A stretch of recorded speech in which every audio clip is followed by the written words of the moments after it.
ગુજરાતમાં સાયબર ગુનેગારો સામે શરૂ કરાયેલ ઓપરેશન મ્યુલ હન્ટ 2.2 અંતર્ગત પોલીસે દેશવ્યાપી મોટા કૌભાંડનો પર્દાફાશ કર્યો છે। જી હા, આ વ્યાપક ઝુંબેશ હેઠળ અત્યાર સુધીમાં 92 એફઆઈઆર નોંધીને 182 આરોપીઓની અટકાયત કરવામાં આવી છે, જ્યારે 670 જેટલા શંકાસ્પદ મ્યુલ એકાઉન્ટ્સ ઝડપી પાડીને દેશભરના 3464 ગુનાઓનો ભેદ ઉકેલાયો છે। ગુના ગુજરાતના છે।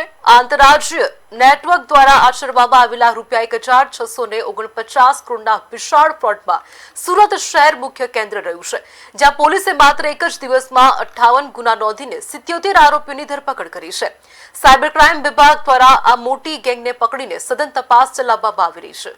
લેટેસ્ટ ડેટાબેઝ તો આપણે પછીથી આપી દઈશું, પણ ગયા મહિનાનો જો આંકડાની વાત કરીએ તો રકમમાં ઘટાડો જોવા મળ્યો હતો અને જે પૈસા ગયા છે એમાંથી 41% જેટલી રકમ ફ્રીઝ કરવામાં આવેલી હતી અને 41% અને આગળ જે ફ્રીઝ કરેલા હોય એ પૈકીના આશરે 32 કરોડ જેટલી રકમ ગયા મહિનામાં ગુજરાતના નાગરિકોને પરત।